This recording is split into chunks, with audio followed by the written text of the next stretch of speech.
All right, goats in a bad way. Chris, take the first pick, week 2. Well, do we want to take the kicker from the Vikings, or do we just not You take whoever you want. I don't. You can take whoever you want.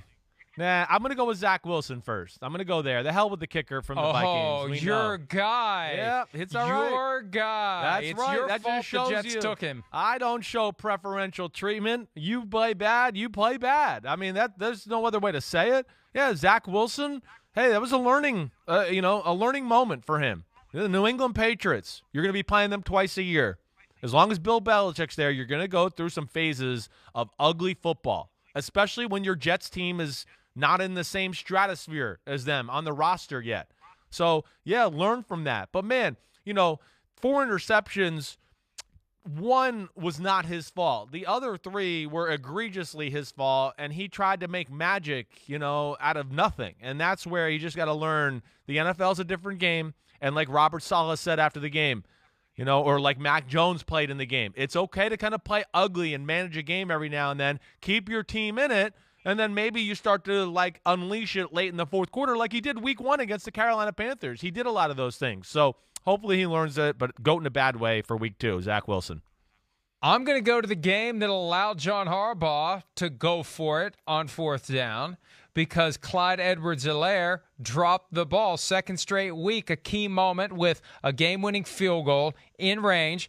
First week it was Damian Harris. This week it's Clyde Edwards-Helaire. What is a running back supposed to do? Hold on to the football, especially with the game in crunch time. Edwards-Helaire dropped the ball, and he's been kind of a disappointment. Definitely. Kind of maybe an understatement. Definitely. Remember, you and I were both all over the Chiefs taking him with the 32nd pick in 2020. He's exactly what they needed. He hasn't been what they needed. And that moment there, that was where the bubble was burst on. The Chiefs always find a way. They always find a way. They always find a way. And then, there it is. Because we felt it coming. Everything was pointing toward Harrison Butker winning the game with a walk-off field goal. Nope. Out came the ball. So Edwards-Helaire, one of the GOATs of week 2. Yeah, I mean, definitely. And, just a broader topic speaking on him, you're right. He's been underwhelming.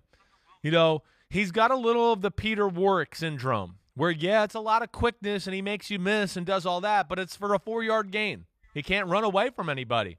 And that's where I dropped the ball evaluating him. And I think it's one of the weaknesses of the Chiefs team right now. The Chiefs open up some holes in the screen game and the run game at times, but there's not enough speed at the running back position to get through it. They need a little bit more of a straight line home run hitter that way. I think they're missing that. All right, do we want to go to the next pick or should we go to commercial? Next pick, yes. Okay, sorry. One more round, then we'll take a break. I'm going to Mahomes. I'm going the same game. Screw that. I'm going with him. I don't even care. You're up 11 points. It's 3rd and 12 at the 49-yard line. Well, what are you doing? You're getting tackled and you throw a ball over the middle. I mean, that's stuff that, yes, we've seen him come through magically more times than not. But I think he even said after the game, worst interception of his career. Yeah, it was stupid. No other way to say it. Punt the ball away. You're at midfield. Make the Ravens go the whole field to score and get back in the game. That was really disappointing, and I'm going to give Mahomes. That's probably the first time he's ever been in the GOAT in a bad way draft. Mahomes is looking like Jameis Winston. Right. That's what that was. Regard. Right.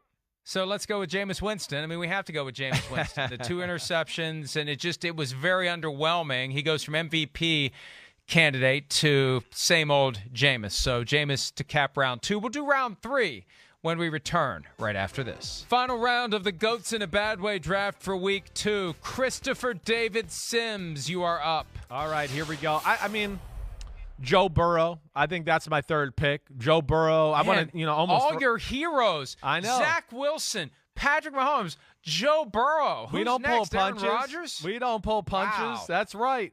No, but I mean, first off, that game was there to be had for the Bengals. It was there. It was 7-3. Justin Fields was in. The Bears offense was really struggling. And won on 4 straight series. Higgins fumbled as they were driving, and then Joe Burrow threw 3 interceptions on 3 plays in a row. And that, to me, GOAT in a bad way. They could have stole a game in Chicago last week, and they blew that opportunity.